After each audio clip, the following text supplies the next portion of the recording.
jueves, en una nueva semana, en esta cobertura especial que estamos haciendo ya hace largos días a propósito de la pandemia que estamos nosotros también enfrentando desde nuestra perspectiva acá en Chile. Tenemos un panel de conversación muy interesante el día de hoy para hablar no solamente del coronavirus, sino que también de las implicancias económicas, sociales que está incorporando y políticas, por qué no decirlo. Pero también me gustaría comenzar proyectando alguna información actualizada respecto a cómo se está viviendo esta situación. Mira, ahí en pantalla vemos esto que es el Coronavirus App, una aplicación donde está la información actualizada. Podemos revisar, por ejemplo, que Chile tiene en este momento, según la información entregada por el Ministerio durante el día de hoy, una tasa de mortalidad de 0.77%, un dato muy interesante, 37 muertos, 4.815 casos totales, 728 recuperados, una tasa de 15% de recuperación, que por ejemplo si uno lo pudiera comparar con Estados Unidos, que tiene 337.914 casos totales, podemos ver que tiene una tasa de mortalidad bastante superior a la nuestra, de 2.87, y una tasa de recuperación también bastante más baja, 5.69, con más de 10.000 muertos, según el reporte que se dio a conocer. Aquí dice 9.682, pero se hablaba ya de más de 10.000 muertos. O, por ejemplo, la situación ya más evidente en Italia, cuando uno puede hacer un zoom a este país, 132.547 casos totales. La tasa de mortalidad en Italia de 12.47%, con una cantidad total de recuperados de 17.23%, pero también 16.523 muertos según esta aplicación, que es información en línea de acuerdo a lo que van entregando los diversos países. Podríamos entrar a Ecuador, donde hemos venido conociendo de una realidad bastante brutal. 5,10 la tasa de mortalidad en Ecuador. Hay 191 muertos, aunque se sabe, de acuerdo a lo que se han dicho también, que es muy probable esta cifra oficial que se conoce de Ecuador sea bastante lejana respecto al hecho factible, ¿no?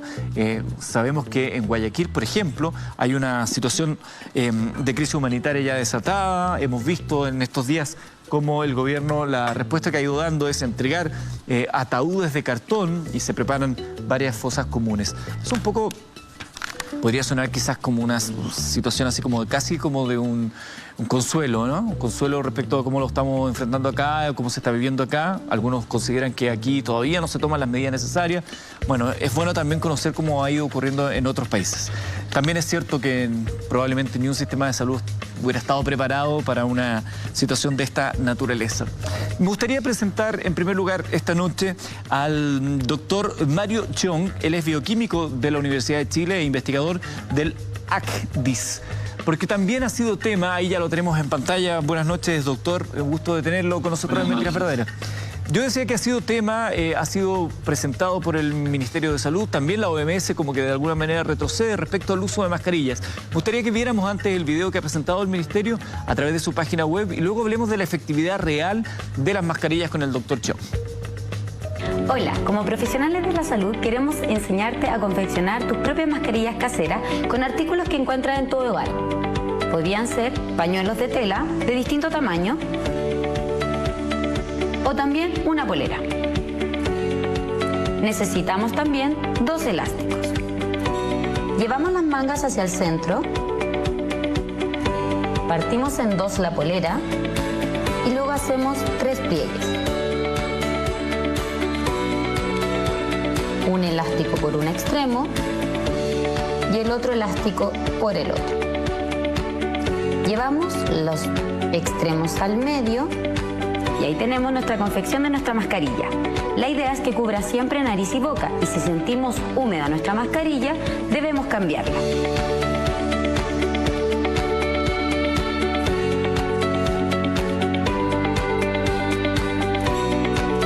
El retiro siempre de los elásticos y se elimina para ser lavada posteriormente. Hola, como profesionales de la salud... Bueno, este video, si usted no lo ha visto, lo quiere volver a ver, está en la página del minsal.cl. Voy donde el doctor. Doctor, partamos de la base. ¿Es útil, es recomendable que todos, cuando salgamos de nuestra casa, usemos algún tipo de mascarilla? Es recomendable siempre.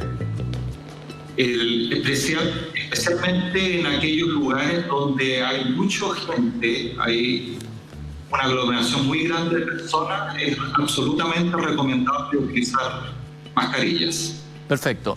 O sea, si se va a usar transporte público, si voy a ir a un supermercado, si voy a salir de mi casa, mascarilla sí o sí. Mascarilla sí o sí. Perfecto.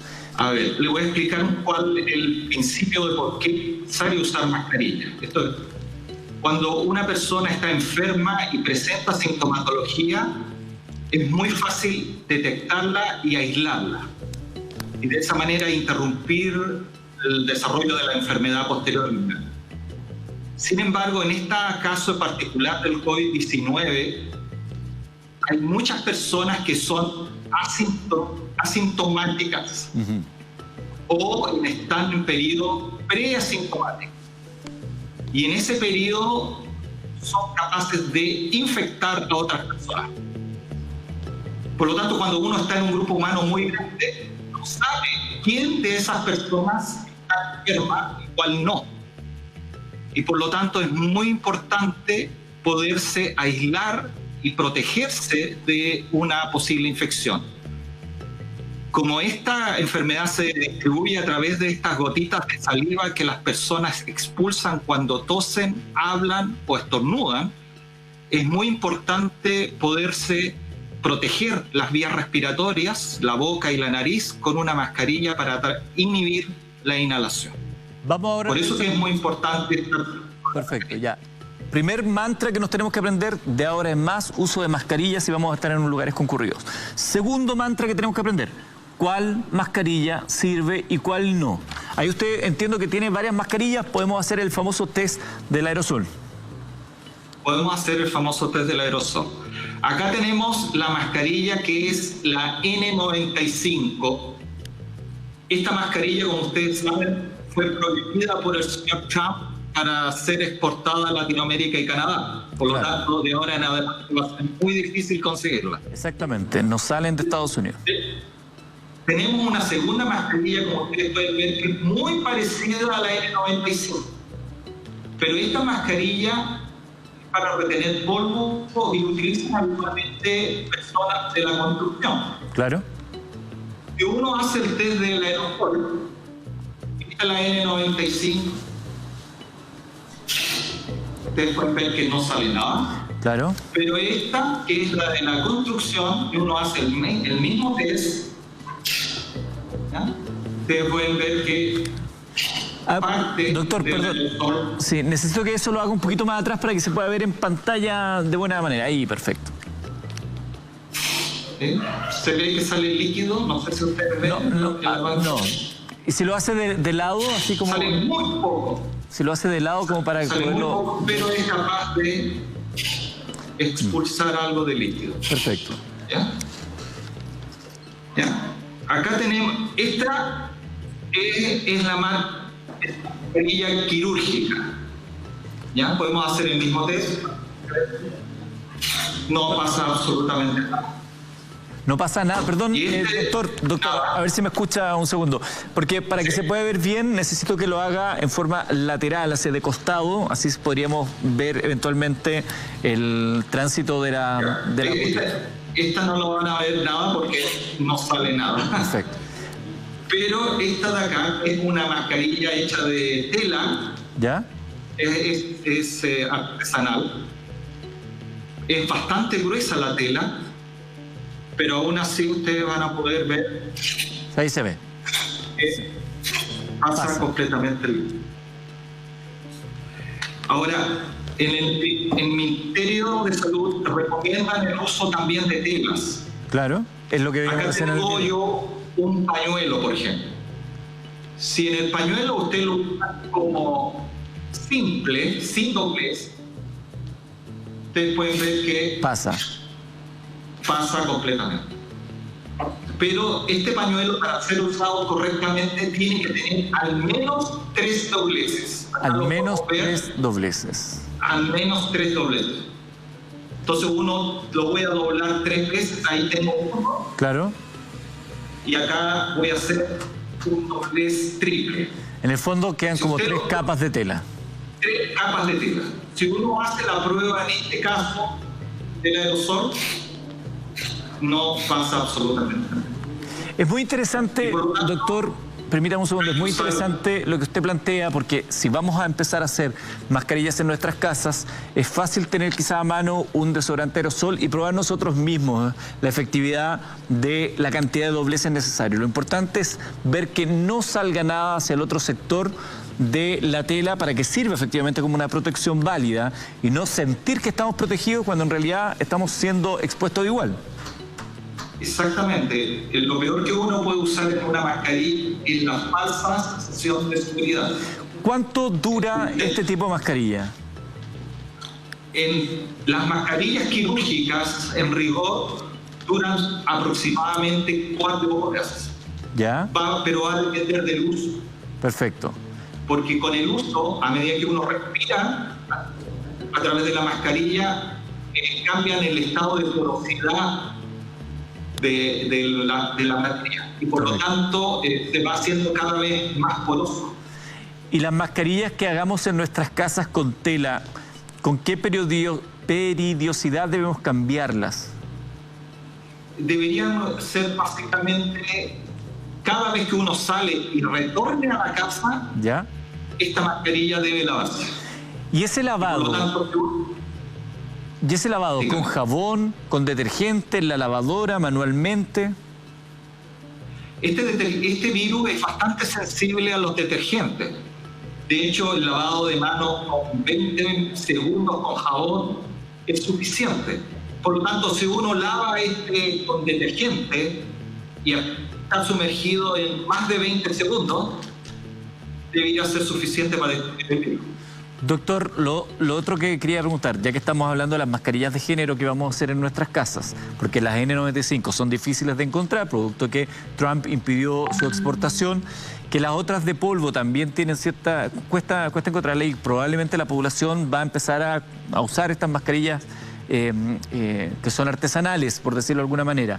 Ya sabemos, son varias vueltas, hay que lavarlas una vez que regresemos y son reutilizables entonces, una vez que ya se ha lavado.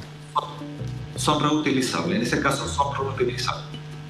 Ahora, esas que están vendiendo en algunas ferias, en algunos lugares, donde es simplemente una tela con unos elásticos, o incluso algunos que mostraban días previos con estas toallitas para sacarse el maquillaje, ¿esas sirven o no sirven? Esas no sirven. No sirven, definitivamente. Hagan la prueba con el aerosol y van a ver que no sirven. Ahora, también es importante, doctor, me gustaría ver si el director puede volver acá al estudio, porque no solamente tiene que cubrir nariz y boca, sino que también fijarse acá en los costados, como por debajo de la oreja, ¿no? Que trate de quedar lo más sellada posible la cara.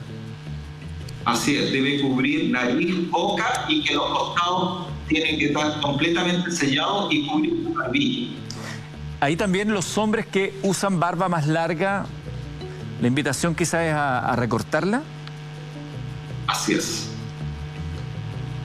Estamos hablando con el... De hecho el personal de salud que trabaja con pacientes infectados no puede usar barba.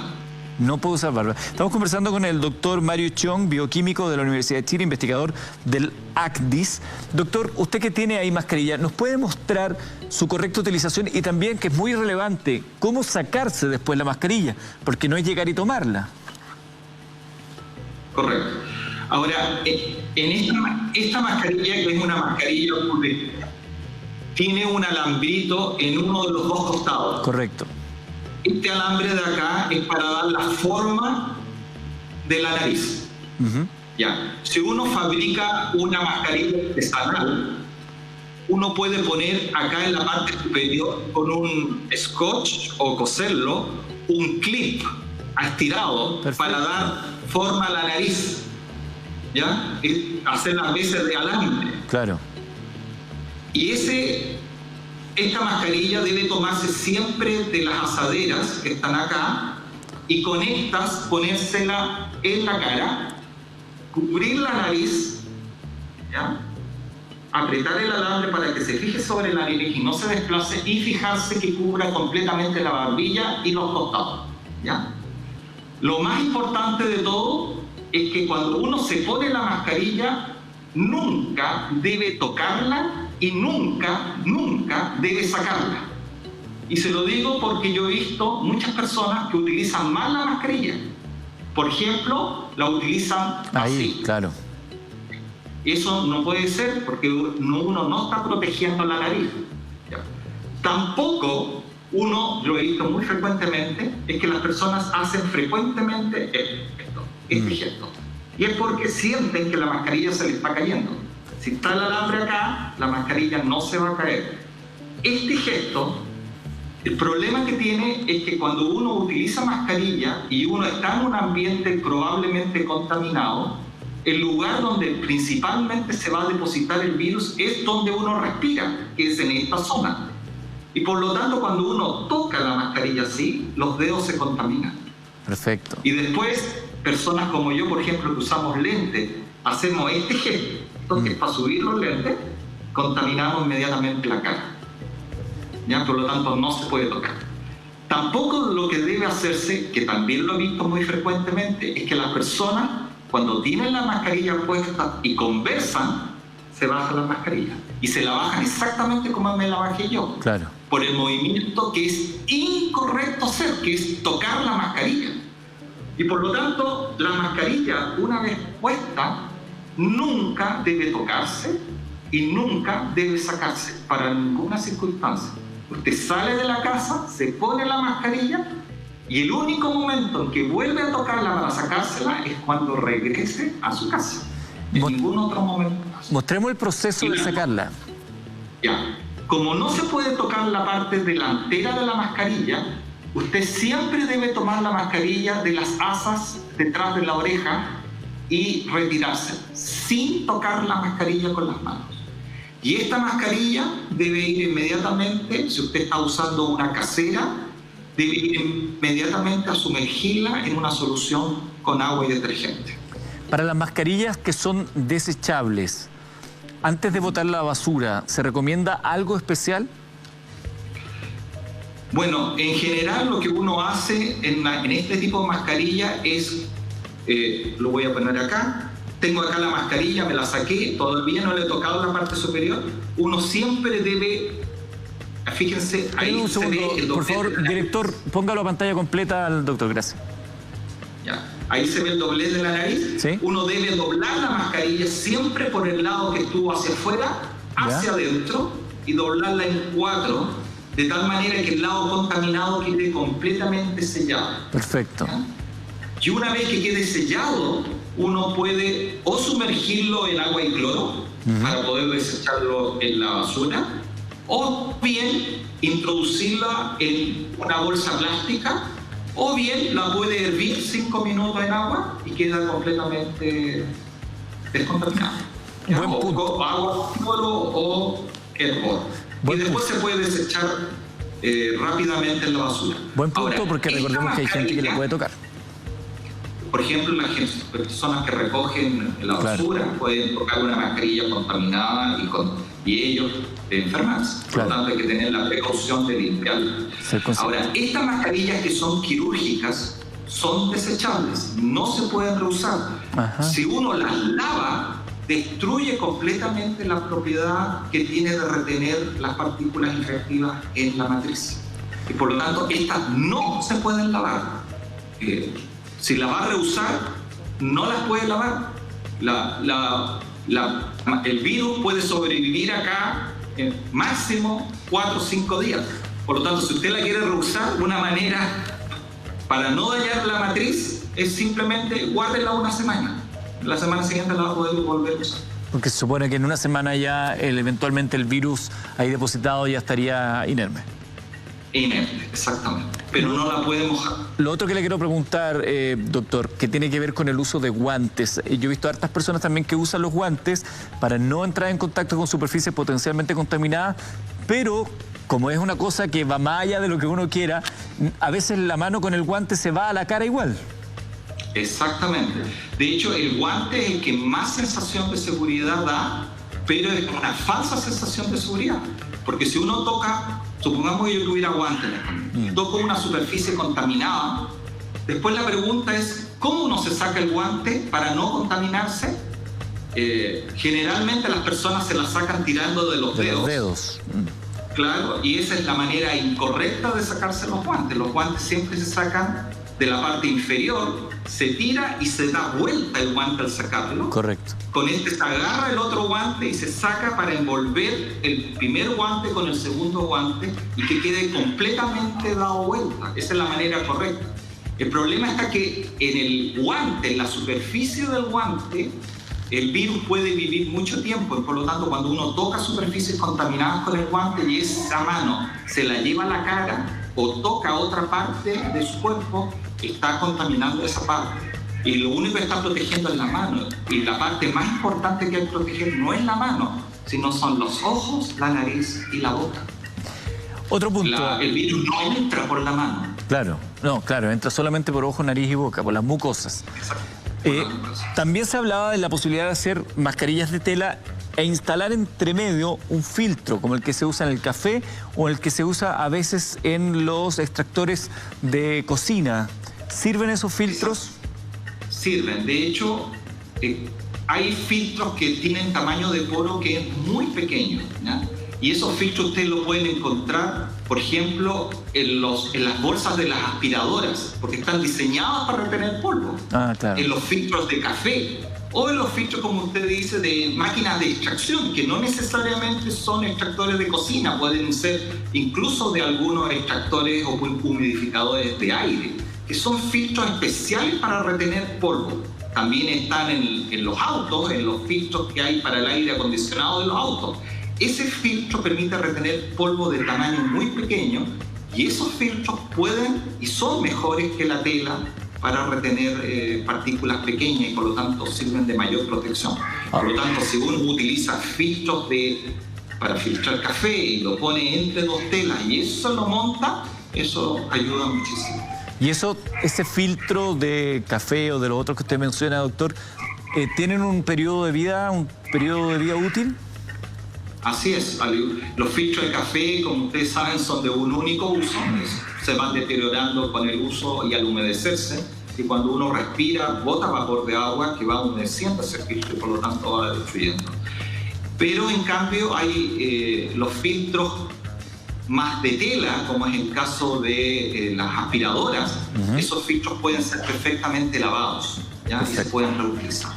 Ahora, a modo de corolario, entonces ya recogiendo lo que nos propone el Ministerio de Salud a través de su página web con este video, que lo insisto, minsal.cl por si lo quiere volver a revisar.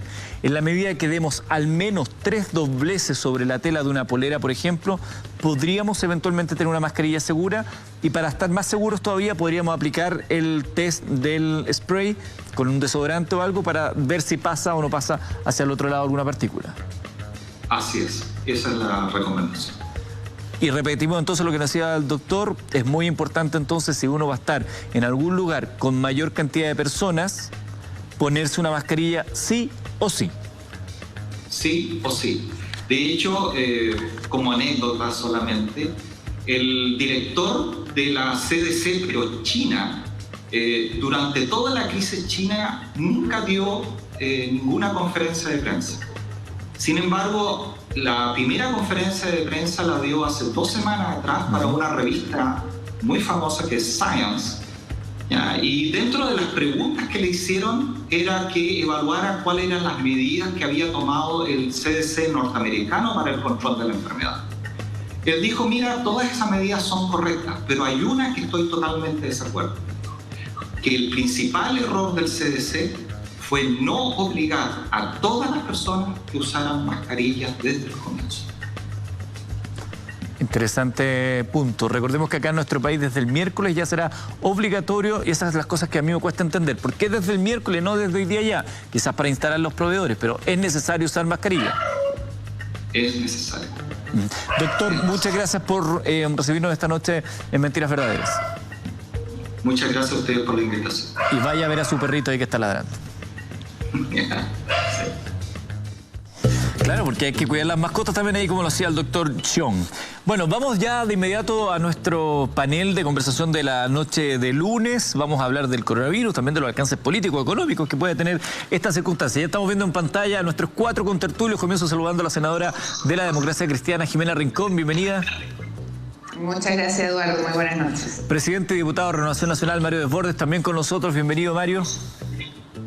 Muy buenas noches. Exministro vocero y un hombre que están todas, dicen últimamente, hasta en las rutinas de Stefan Kramer, está Francisco Vidal de rojo, furioso. Así es. Buenas noches, ciudadano. Estamos igual, Panchito. Sí, están los dos de rojo. Pensé que iba a decir rojo constituyente, Vidal, pero... Es la alianza natural. Y también está con nosotros una vez más, y estamos felices de tenerlo, Roberto Fantuzzi, presidente de ASEXMA. Bienvenido, Roberto. Mil gracias por la invitación, principalmente con puros políticos. Usted es un hombre político también. ¿Qué atro? Dice que no. Yo trabajé en Fantuzzi es técnico. Mira, Sí, efectivamente, muchos años atrás. Mario trabajó en la campaña senatorial, ahí como le recuerda. Así es, poniendo carteles.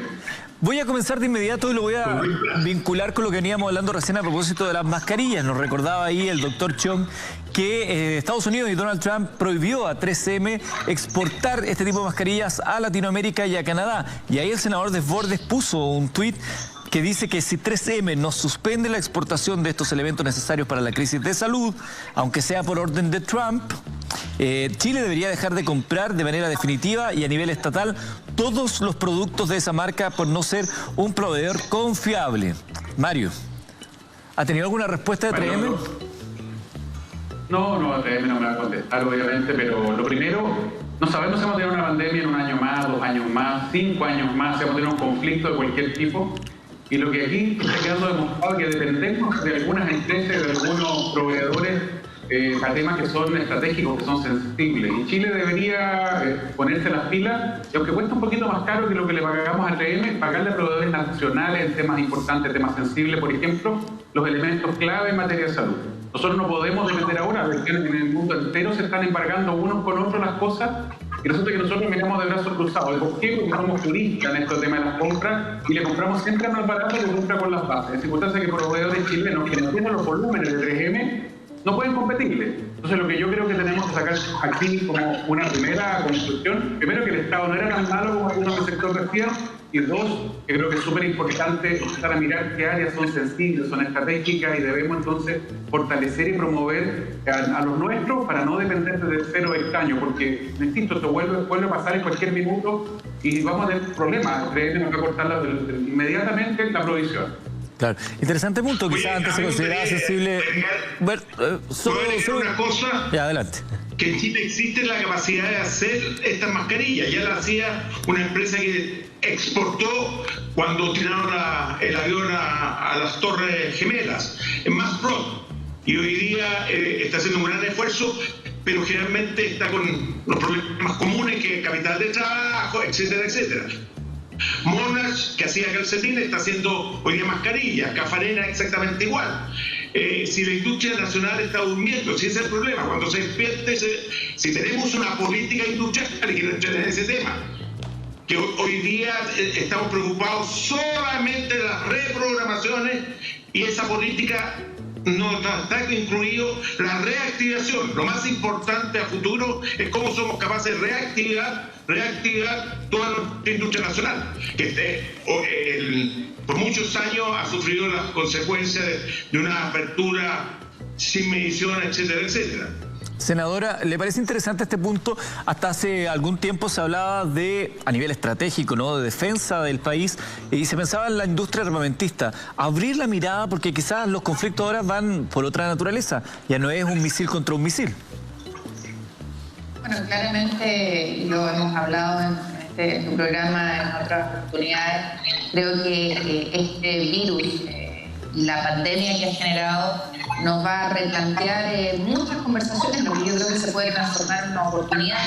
El punto que plantea Roberto de la industrialización, que es un tema que hemos conversado con la gente de Asimed y con muchos emprendedores y emprendedoras, es un punto que debiera estar dentro de las políticas públicas que como Estado para no quedarnos en el gobierno actual, sino que como Estado, todos los actores políticos, económicos, sociales, tomemos como bandera de lucha. Si queremos entender que la inteligencia artificial se nos adelantó en años producto de este virus, también tenemos que entender que la industrialización es algo que requiere el país donde exista voluntad. Todo el tema de transformación digital, inteligencia artificial, formas de producir, investigación en ciencia y desarrollo, aumentar el porcentaje que destinamos, que Mario, cuántas veces lo conversamos, no la discusión presupuestaria, debiera ser un tema que esté en la agenda. Porque hoy día, claro, el primer tema es salud y vida de las personas, pero el tema que se va a instalar, que ya está instalándose, es la economía del país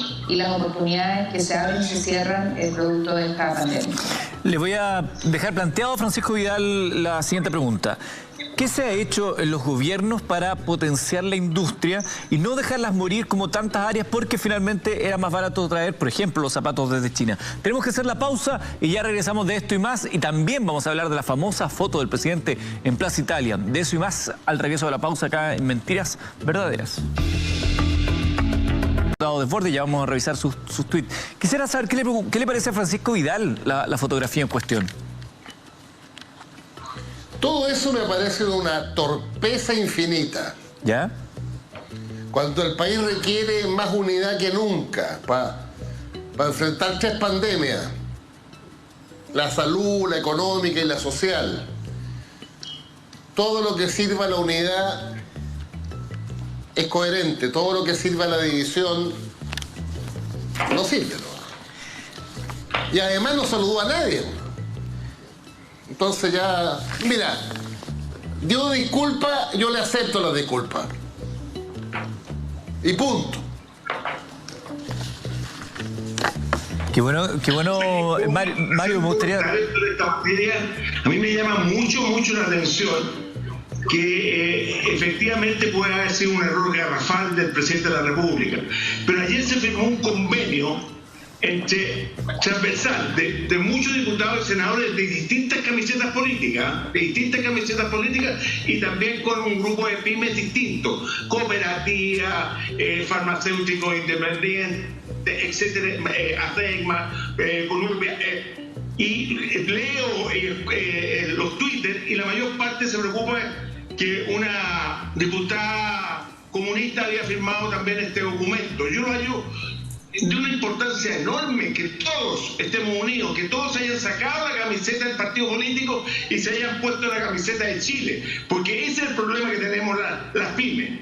Entonces, que se concentren en un hecho concreto, que yo creo que es de suma importancia la foto del presidente, pero mucho más importante es cómo somos capaces de unir sectores que están totalmente separados unos con otros, pero con un problema común, tratando de salir adelante.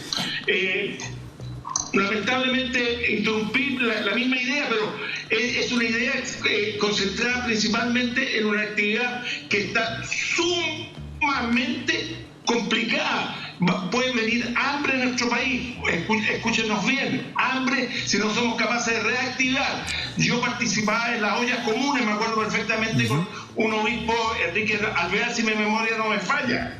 Roberto, vamos a hablar... No íbamos a llegar a esta situación. Estamos el otro día un programa completo discutiendo quién era el culpable de las patentes. Vamos, mira, Roberto, te propongo lo siguiente.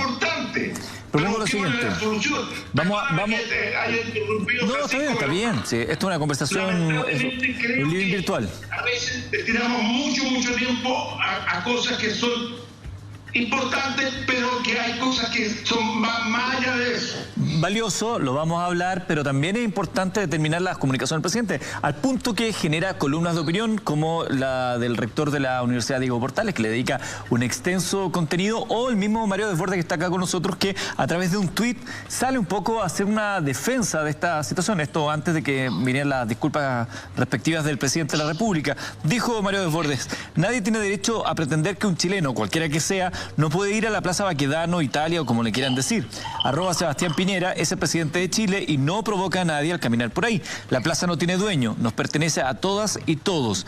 Y esto generó algunos comentarios. Por ejemplo, la periodista Carola Fuente le dice: hello, estamos en cuarentena, que seguirá más grande. Sergio Risenberg dice: Mario, tú eres inteligente y un buen político, no justifiques lo indefendible, lo que hizo Piñera es impresentable y solo aumentará su descrédito.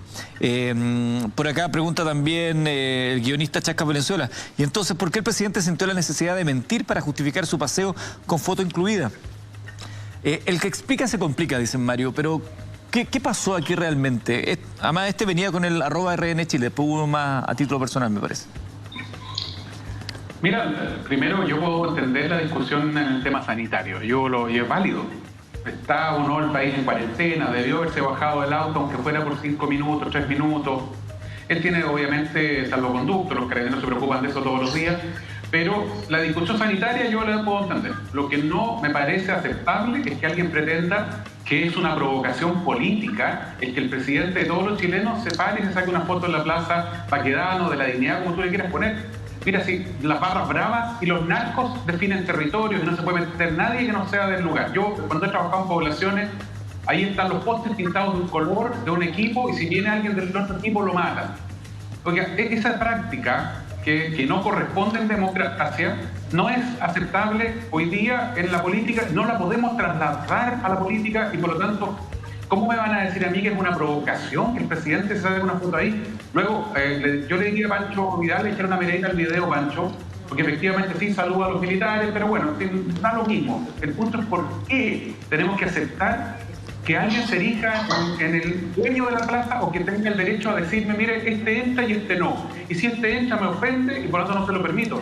No corta esa cuestión, sí que no. Yo el tema sanitario, discutámoslo todo lo que quiera, me parece bien y razonable y atendible. Pero no me parece tolerable esto de que alguien diga: este señor provoca, no puede entrar a esta plaza. Oiga, si no es la plaza del estadio del equipo del color A, donde no puede ir el del color B, que tampoco eso me parece razonable. Mario, aquí estamos hablando de una plaza que es de todos los chilenos. Entendiendo yo ese argumento que la plaza es de todos los chilenos y que no se trata de una situación física de un territorio, sino que desde el sentimiento que podrían tener las personas que han visto en el presidente Sebastián Piñera la piedra de tope a lo mejor para la consecución de sus demandas.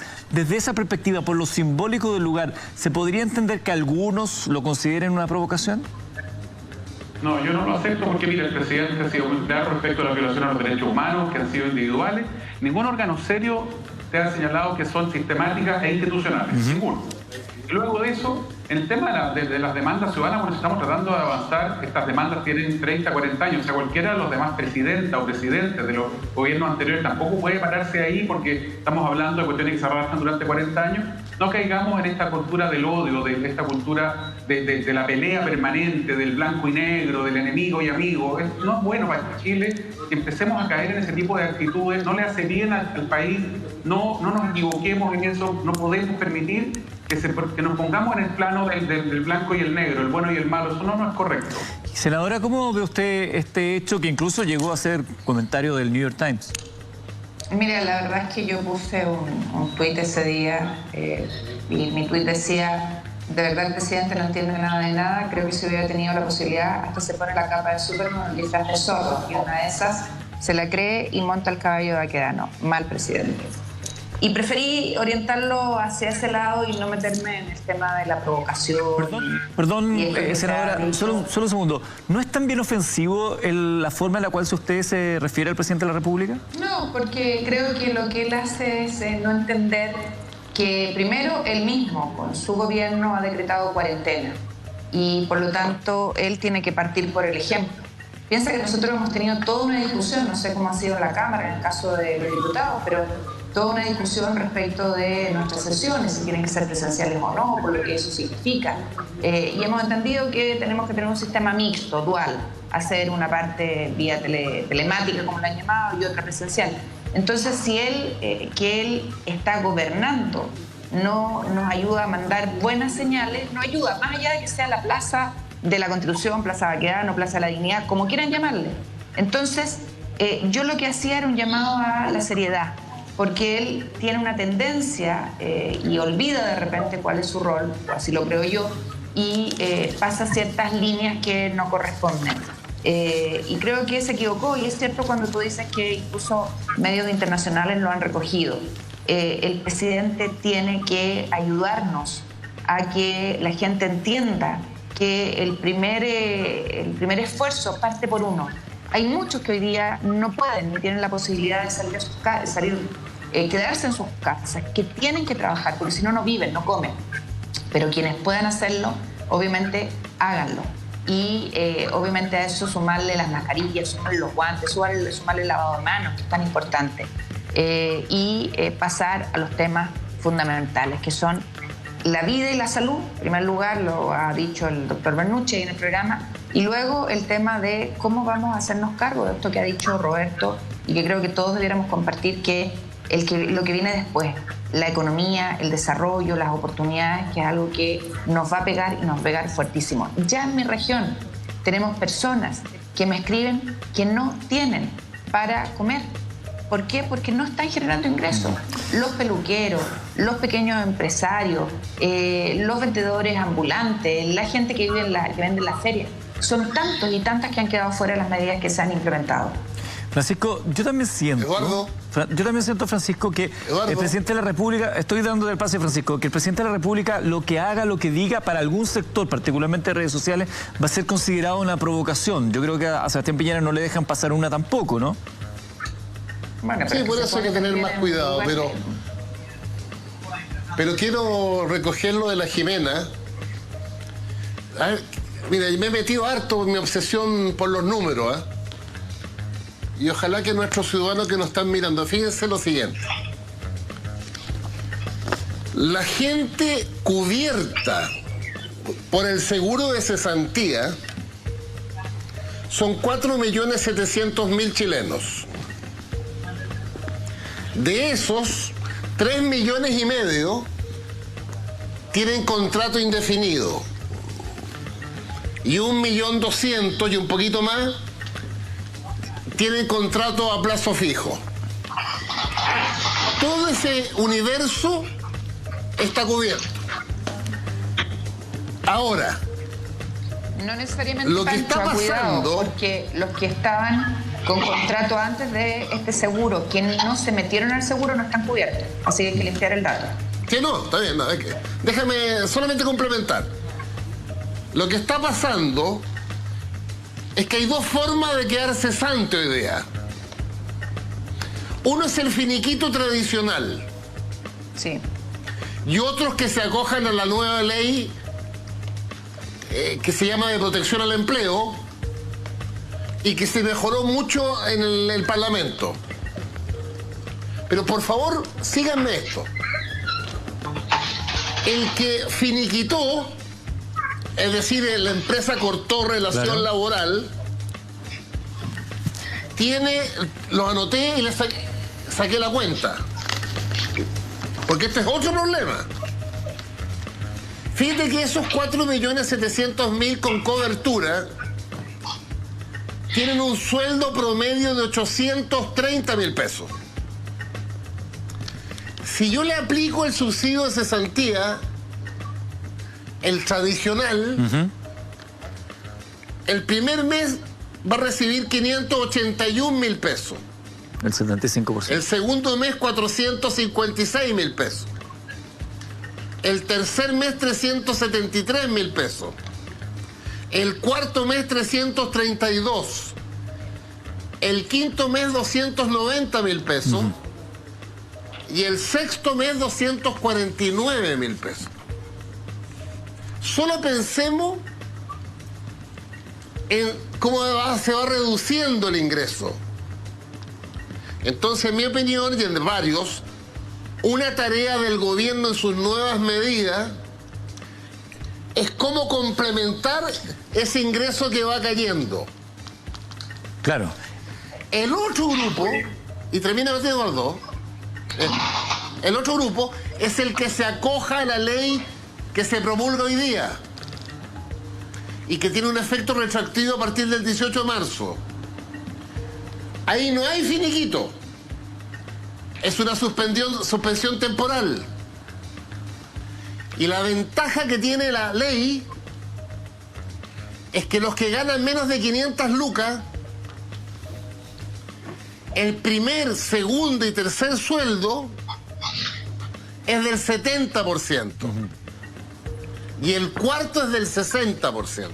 Francisco, permíteme un segundo, porque entendemos esa realidad. Voy a ampliar la conversación de inmediato. Permítame solo un segundo, porque es muy relevante esa cifra en el contexto de que los sueldos son bajos en Chile. Probablemente esa gente vive con lo que reciben, sino que con más a través de deuda. Por lo tanto, al ir recibiendo menos, la capacidad de deuda va a ir aumentando, pero llegando hasta un límite. ¿Cómo vamos a lidiar con eso? ¿Qué otras medidas se podrían tomar? Se lo vamos a preguntar. En el cogote, como dicen los guasos, ¿verdad? Ojo, esta plata son fondos de los trabajadores, ellos mismos se están pagando esta crisis. Ojo, hay que tener cuidado, hay que decirle la verdad a los trabajadores. Este es un fondo tripartito, plata colocada por el Estado, por los empresarios y por los trabajadores. Si de alguna manera, como está mencionando Francisco, se va a acabar estos fondos, son fondos utilizados por ellos mismos por resolver un problema más de carácter económico. Hay que tener mucho cuidado, porque estamos echando mano y seguramente se va a discutir a posterior una propuesta del 5% de la plata de la AFP. También es plata de los trabajadores. Y lo que hay que reconocer, que yo creo que es sumamente importante, que la plata de la AFP ha sido siempre palanca del desarrollo de nuestro país. Nosotros como industriales, empresarios, debemos estar agradecidos de estos fondos. Efectivamente, el ahorro obligatorio de los trabajadores ha servido mucho para el crecimiento de nuestro país. Y hoy día, Roberto, cuando estamos en crisis y vamos a echar mano a ello, yo creo que hay que hacer un análisis mucho más profundo. Quiero plantearle a Mario Desbordes si esto ha sido tema de las conversaciones que tienen ustedes los comités políticos de gobierno respecto a que la batería de medidas anunciadas va a tener que ser potenciada a futuro, considerando esta circunstancia que plantea Francisco Vidal, o, como dijo ayer el presidente del Banco Central, respecto al retorno de las hostilidades y enfrentamientos una vez que termine esto, es decir, la reactivación del proceso que se venía viviendo posterior al 18 de octubre y que también tiene un eco en el desarrollo de la economía en nuestro país, como lo habíamos venido viendo. Hoy día a las 3 de la tarde tuvimos una reunión por videoconferencia con el ministro de Hacienda y se están trabajando una serie de otras medidas para enfrentar lo que viene. Lo primero, este es un esfuerzo país. Lo que señala Pancho Vidal, hay que hacer el presente, el punto. Nosotros estamos hablando de una legislación para la emergencia que evita que las empresas pongan término a los contratos de trabajo cuando tienen problemas financieros y se suspende solamente la relación laboral. Ojalá que los grandes no suspendan la relación laboral y sigan trabajando y usen su propio espalda para capear este temporal. En segundo lugar, quedan fuera de esta medida los trabajadores a honorarios, los que boletean, y también los trabajadores por cuenta propia que no tienen boletas de prestación de servicio. Entonces, hay dos grupos para los que se están buscando en este minuto fórmulas para poder ir en ayuda de ellos. Segundo, tercero, cuarta cosa, estamos mirando todavía esta crisis, no sabemos cuál va a ser la profundidad que tiene. Hay expertos que nos dicen que esta crisis se va a parecer a la de los 80. Conversábamos con Jasna Proboste en otro programa que claro, hoy día las condiciones son distintas, está el seguro de cesantía, están los fondos de la AFP, pero esos tienen duración limitada. Y para los que vivimos la crisis de los 80 con un harto dramatismo, mi padre estuvo cesante varios años, sabemos que repetir un escenario como ese, tal como decía Roberto, puede ser un escenario extraordinariamente complejo para nuestro país. Entonces tenemos que ir viendo qué profundidad va a tener la crisis. Hay expertos que dicen que esto es una B corta, que vamos a tomar fondo ahora, abril y mayo, por la paralización mundial, ¿cierto? La paralización es de todo el mundo en este minuto, pero que va a haber un repunte y un rebrote rápido, producto de que las economías importantes van a empezar de inmediato a reaccionar. No lo sabemos. Y por lo tanto, lo que hemos conversado hoy día con el Ejecutivo, tanto en el Comité Político como en la reunión con el Ministro de Hacienda, es que tenemos que tener preparada una batería de medidas económicas mucho más profundas, mucho más intensas, y tienen que estar listas porque lo que se anuncia es muy grande, son 11.700 millones de dólares, no puede ser la única medida, no puede ser el único paquete para ir en apoyo de los trabajadores y de las pymes de Chile. En algún minuto se ha hablado de la posibilidad de replicar el rescate económico que ha lanzado Donald Trump con un bono general para la población?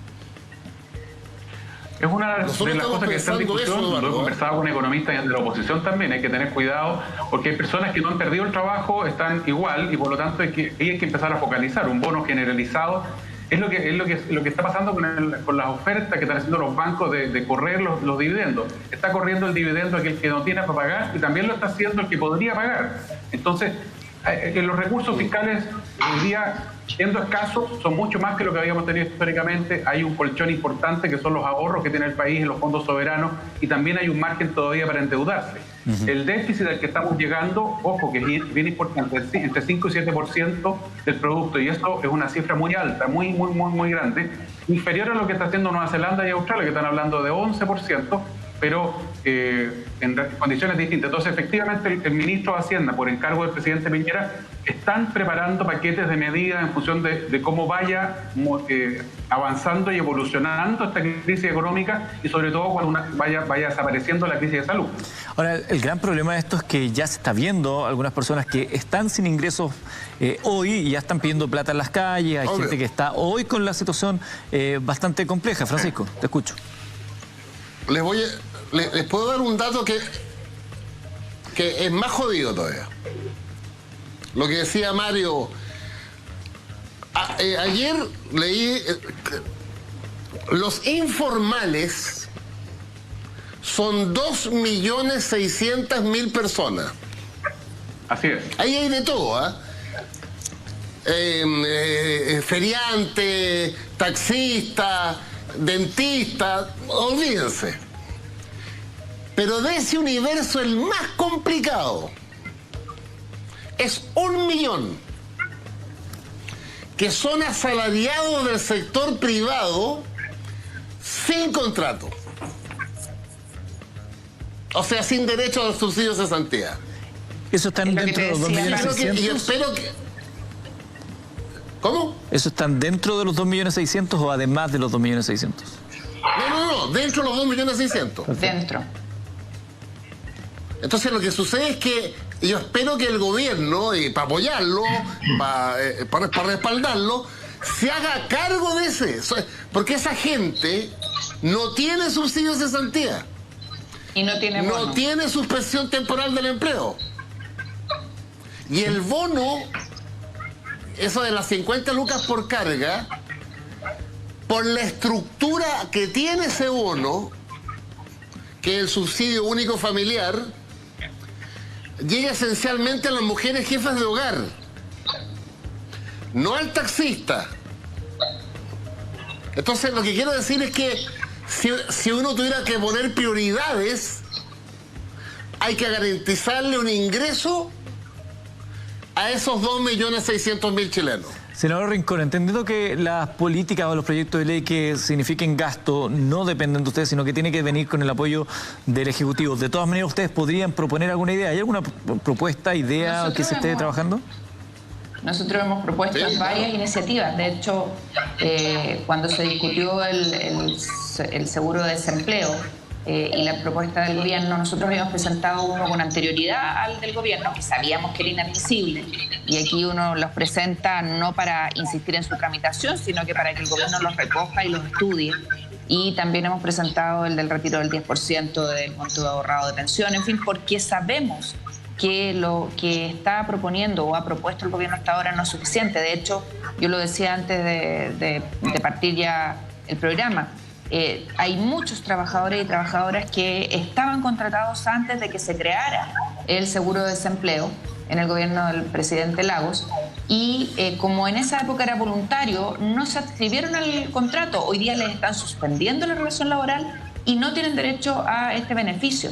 Entonces, tenemos que entender que la política pública hoy día tiene que asumir que hay muchas personas que quedan fuera de los proyectos que el gobierno ha tramitado y que tenemos que incorporarla, y que además los proyectos del gobierno están quedándose cortos. Piensen ustedes que el gobierno presentó este proyecto de ayuda a las personas y a las pequeñas y medianas empresas de 11.500 millones de dólares, y resulta que de eso, y hoy día ha venido una columna de Ricardo French Davis, tremendo economista, un tercio está asociado, voy a leerlo literalmente para que no quede claro, dice...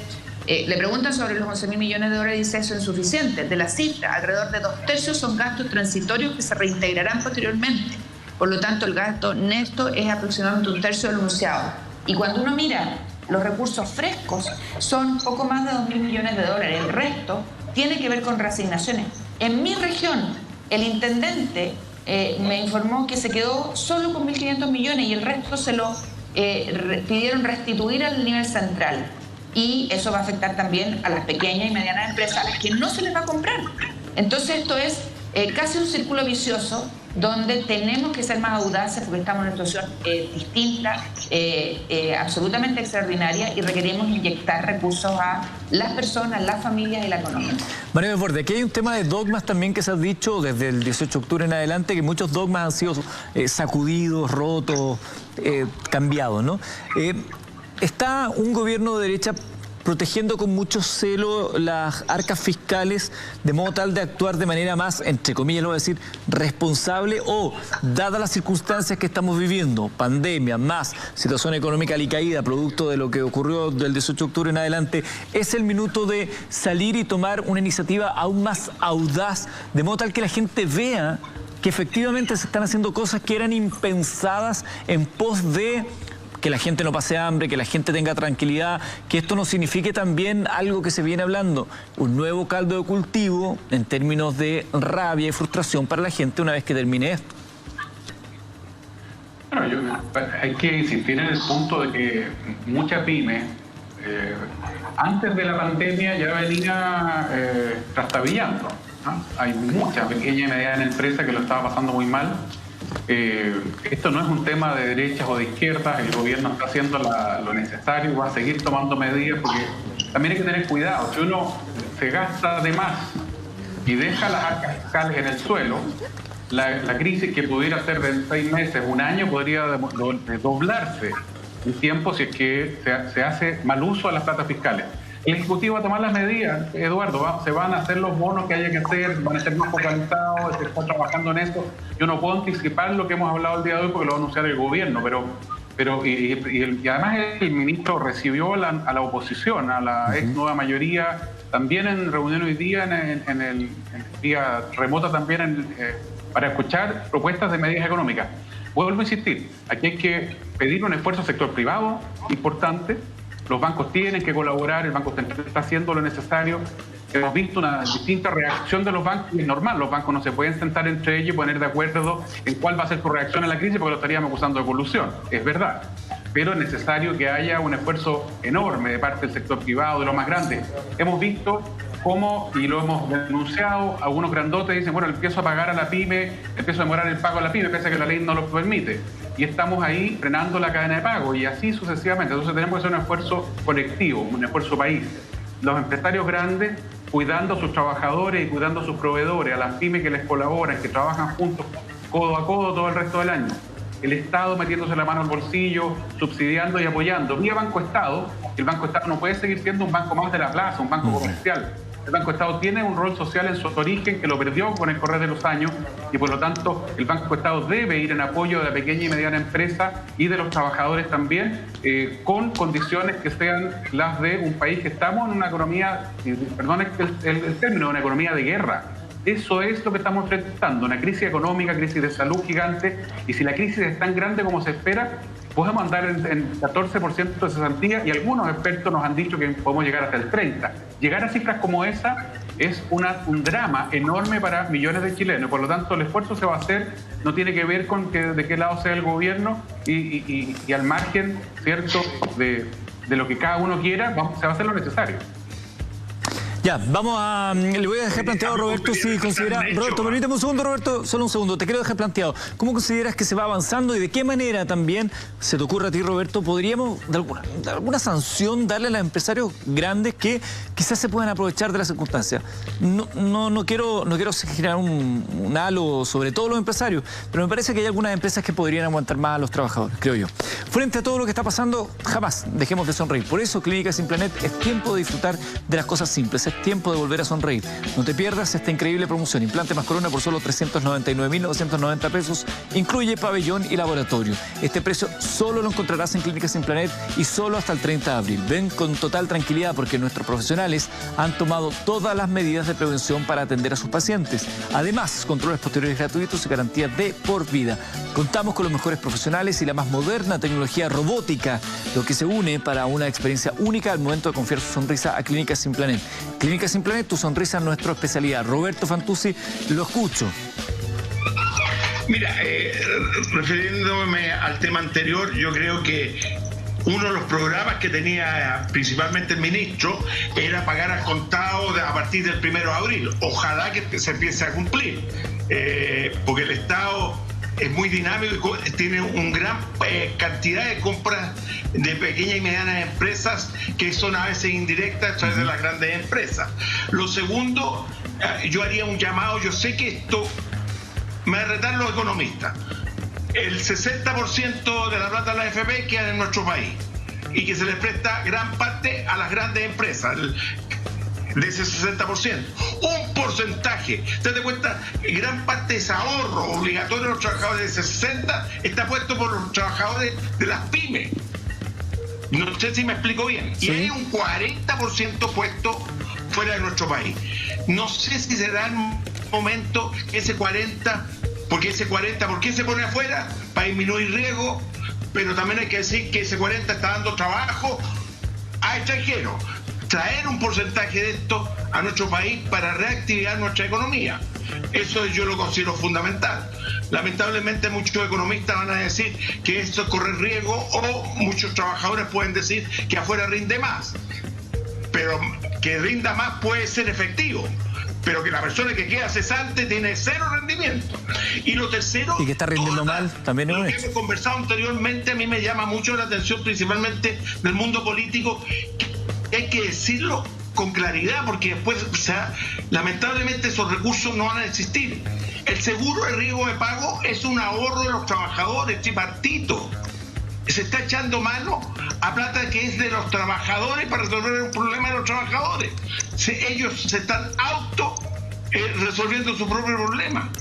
La plata de la AFP va a pasar exactamente lo mismo. Entonces, ¿cómo vamos a ser capaces a futuro generar los recursos necesarios para cubrir esa brecha?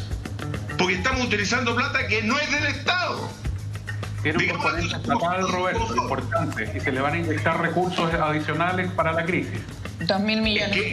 Estos recursos solamente cuando el paquete que se anuncia es tan grande. Pero gran parte de estos fondos, y lo está diciendo Francisco, gran parte de estos fondos son fondos de los propios trabajadores y de los empresarios, porque es tripartito, por primera vez, porque el fondo de la AFP no es tripartito. Oye, yo creo que tiene un punto, Roberto, y no es por desmerecer el anuncio. Yo creo que obviamente en una situación como esta todos tenemos que ponernos. Y eso obviamente involucra el que se ocupen las herramientas que existen. El tema es si vamos a hacer medidas más audaces o no.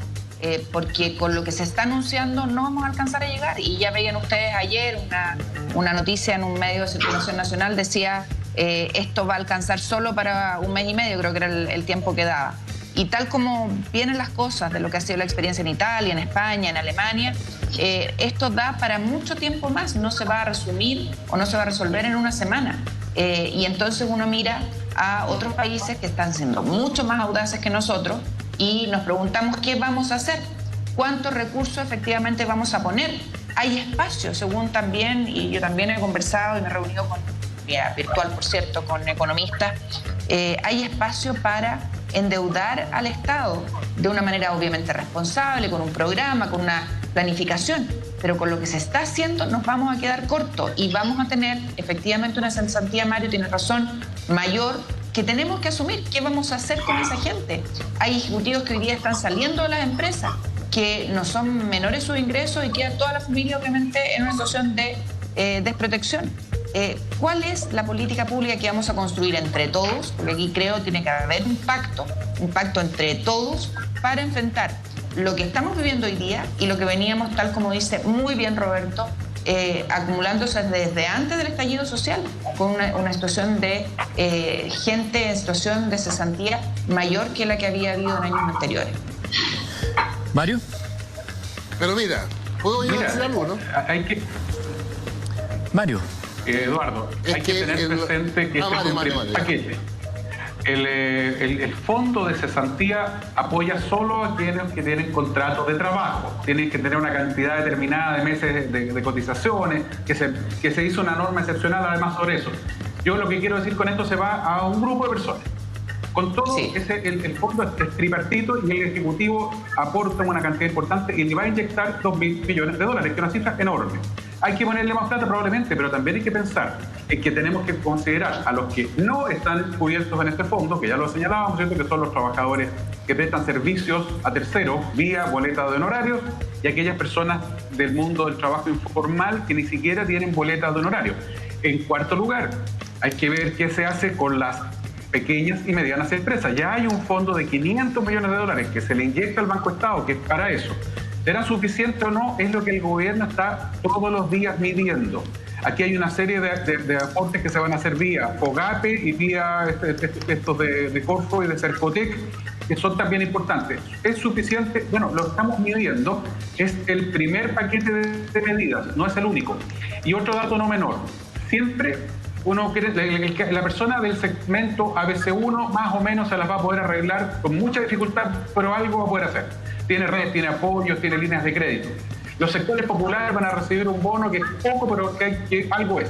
Hay un gran segmento que es la clase media, que re pocas veces le llega alguna ayuda. Y en la clase media hoy día tenemos que preocuparnos de manera especial, porque hasta el minuto no se han hecho ningún anuncio para ello, que es lo que conversamos con el ministro de Hacienda el día de hoy.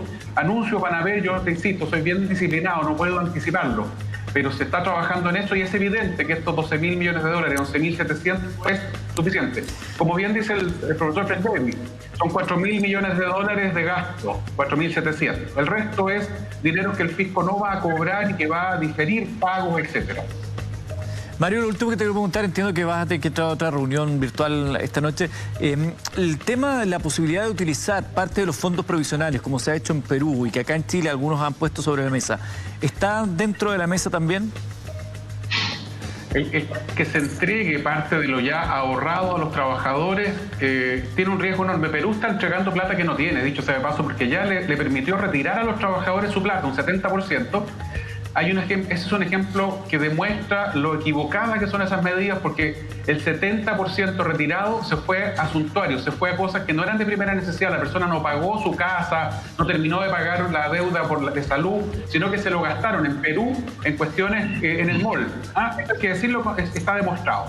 Si además ahora le retiran lo poco y nada que les va a quedar, Perú está haciendo el juego del pan para hoy y hambre para mañana, porque en 10 o 20 años más sus trabajadores van a tener que cortarle la puerta al Palacio Pizarro y decirle al presidente o presidenta, oiga, ahora no tengo cómo jubilarme. El sacar una cantidad X de los fondos que están ahorrados está en discusión hoy día, una cantidad limitada por una sola vez, pero la verdad es que yo en lo personal creo que este esfuerzo tiene que ir por otro lado.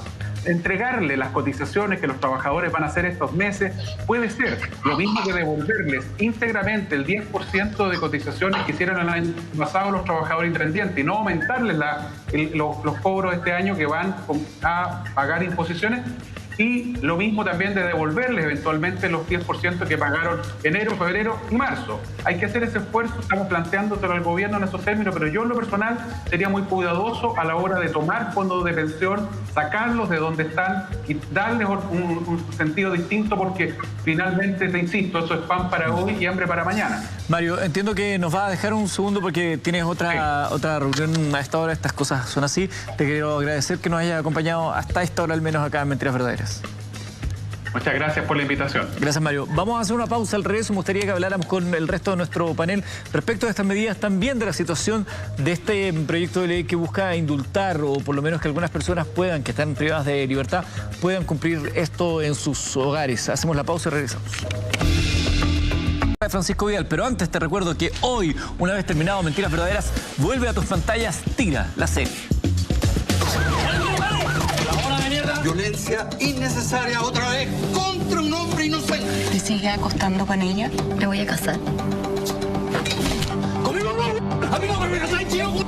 No lo habrás matado tú. Te traicioné yo. Gustavo es tu hermano. Te tienen sangre en el ojo. ¿Qué hiciste? Una tontera. Cuídate. Tira la serie.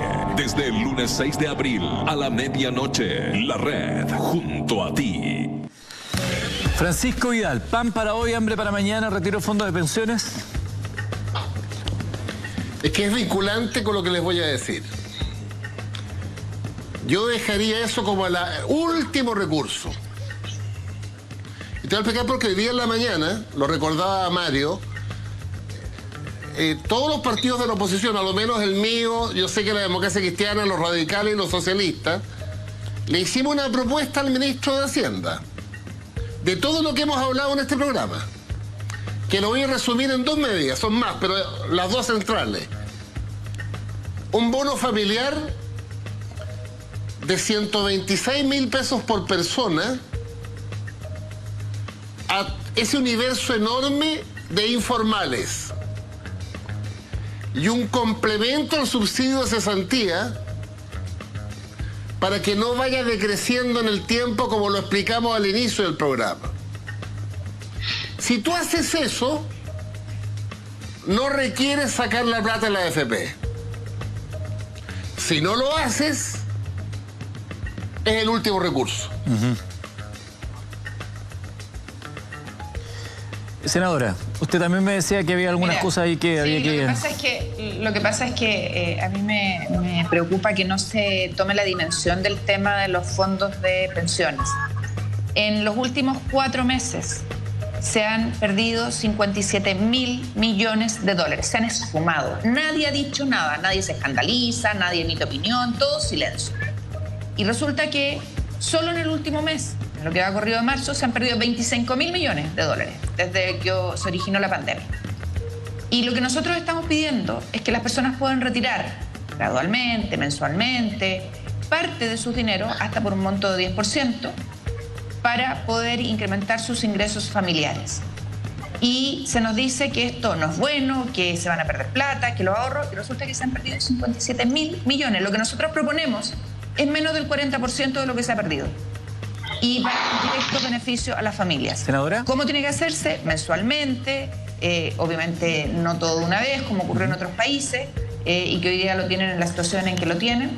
Y con eso cumplimos 2 fines. 1, incrementar los ingresos de las familias que han perdido muchos sus ingresos en esta pandemia. Y 2, inyectar recursos a la economía. ¿Qué es lo que va a significar esto en las familias, en las personas que retiren? Que obviamente van a disminuir su monto de ahorro.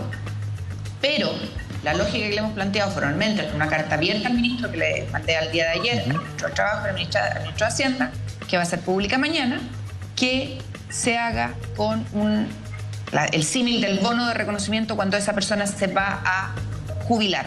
¿Por qué? Porque tenemos que resguardar obviamente sus fondos. Pero hoy día, cuando se dice que el gobierno ha puesto 11.500, 11.700 millones, no es así. No es así. Y creo que tenemos que transparentar las cifras. Sí, quería plantear el punto que señalan algunos economistas, que esa pérdida en general no sería tal porque es una pérdida transitoria, sería si es que se hace para una el retiro persona, Eduardo, de fondos que se está jubilando ahora, claro. Pero no así para aquellos que se van a jubilar en años más. No tiene tiempo para recuperarla. Por lo tanto, eso es falaz. Eso es para, sí, lo entiendo, es para la gente que se va a jubilar ahora, que esa pérdida es muy significativa. Es absolutamente falaz y no se la va a recuperar nadie. Quiero y nadie dice nada de eso. A Roberto Fantuzzi. Roberto, usted quería hablar de los bancos. Pero me gustaría hacer un comentario sobre ese al respecto. Es terriblemente positivo lo que está diciendo el presidente del Banco Central, que yo no creo que vaya a suceder, que la reactivación va a ser rápida, que vamos a recuperar todos los trabajadores que están... No es lo que dice Angela Merkel, Roberto, ni ningún presidente de Europa. Oh, tenemos un problema ahí con la comunicación de Roberto Fantuzzi. Vamos a retomar de inmediato contigo, Roberto, porque se nos está escuchando medio mal. A ver. Se quedó congelado, lamentablemente. Perdimos a Roberto. Roberto me señalaba en comerciales que a él le interesaba también hablar de los ofertones bancarios. Habló BCI el fin de semana, que dijo no era el momento de estar mirando la regla de cálculo. Se ha cuestionado, se ha criticado el rol de Banco Estado en el sentido de lo poco proactivo que ha sido. Debería ser un poco más intensa considerando la naturaleza de este banco. Lo decía por ahí Mario Desbordes, y también lo señalaba de alguna manera también Jimena Rincón, la senadora que está conversando con nosotros. Estamos hablando de la situación económica post-coronavirus. Roberto, a ver si te escuchamos. No te estoy escuchando, Roberto, a ver. Roberto Fantuzzi, estamos tratando de restablecer el contacto para conocer la opinión que él tenía. Bueno, senadora, yo le decía respecto al rol de Banco Estado, ¿cuál es su visión? Mira, yo creo que la banca está quedando en general al debe en esto y nosotros echamos de menos una política pública respecto de la banca y las instituciones financieras que regule la forma en que se van a renegociar los créditos, los pagos, cómo se van a diferir. Lo que ha hecho el Banco del Estado, la verdad es que queda absolutamente corto y además veía un aviso ayer en un diario, es lo mismo que venía ofreciendo antes de que empezáramos a vivir todo esto. Entonces uno, inevitablemente, esto lo saben Roberto, Pancho que está ahí, Mario que se tuvo que conectar a otra reunión, todas estas medidas que implican impacto fiscal, impositivo, de seguridad social, están en la mano del presidente de la República. Nosotros podemos hacer proyectos de ley que son inadmisibles, que tienen que recogerse obviamente por el Ejecutivo, pero aquí falta una mano que conduzca y que asuma que se requieren políticas públicas en este y en otros temas. Le quiero preguntar a Francisco, que fue del directorio de Banco Estado. Francisco, ¿puede el presidente exigirle a Banco Estado tomar medidas, no sé, más audaces? Por supuesto. El Banco Estado es del Estado. El presidente nombra al presidente, vicepresidente, gerente general, fiscal y los 4 consejeros en su representación. Todo el poder lo tiene el gobierno. ¿Y ha estado el Banco Estado a la altura de las circunstancias? Bueno, se le inyectaron varias centenas de millones de dólares, pero ahí, como yo estuve 8 años, hay una cierta lógica más allá de los gobiernos en que los ejecutivos se sienten como en el Banco de Chile o en el Banco de Santander. Y si tiene alguna razón de ser el Banco Estado, es que no puede ser igual ni el Banco de Chile ni el Banco de Santander. Claro. Así de simple. Quiero ver si ya regresó Roberto, pero antes de eso les quiero plantear a ustedes, a propósito del proyecto de ley que busca indultar a algunas personas privadas de libertad para no tenerlos en recintos que estén hacinados. Esto se debería extender mediante otro proyecto de ley, que este proyecto de ley humanitario, a presos que están por violación a los derechos humanos, como por ejemplo los que están en Punta Peuco. Senadora Rincón. Nosotros vamos a votar, si mi información no es mala, mañana en la Comisión de Constitución el veto al proyecto de indulto que viene, según la información que tengo extraoficial, tal como lo habíamos despachado del Senado y por lo tanto no los incluye y nosotros debiéramos aprobar ese veto. Y la discusión va a quedar diferida para otro proyecto de ley que entiendo está preparando el Ejecutivo, que dice relación con el tema humanitario. Y ahí decir que esta presentación que ha hecho la UDI al TC respecto del proyecto de ley indulto, el que va a ir vetado, si prospera y no la retira, va a ser imposible que las personas que el gobierno había determinado y que habíamos consensuado puedan salir en esta vuelta, va a quedar suspendido hasta que se tramite la presentación. Por lo tanto, yo espero que la retiren, que podamos tramitar el de indulto general y que hagamos la discusión en otro proyecto distinto. Francisco, en 30 segundos su visión del caso. No, es que yo creo que estamos en una doble trampa. La ley de conmutación de pena, el indulto general, que beneficia a 1.300 reos con características específicas, deja fuera a los de Punta Peuco. Correcto. Así es. Entonces la derecha se opone. ¿Ah? ¿Es toda la derecha o un sector de la derecha? De hecho, Eduardo, se votó en el Senado solo con los votos de la oposición y algunos votos que consiguió el ministro Larraín de los senadores de gobierno. Ok. Déjame seguir mi argumento. Francisco, 15 segundos, se nos va el tiempo. La otra ley, la humanitaria, ¿Sí? tampoco es viable por la razón exactamente inversa. Porque le da una reducción de pena o salida universal para todos. Perfecto. Los mayores de 75 años. Francisco Vidal, senador Rincón, muchas gracias por acompañarnos. Lamentablemente Roberto Fantuzzi lo perdimos en el contacto. Gracias a Manuel Desbordes, gracias a todos los que nos han acompañado esta noche de lunes. Será hasta mañana, ya viene Tira la serie. Buenas noches.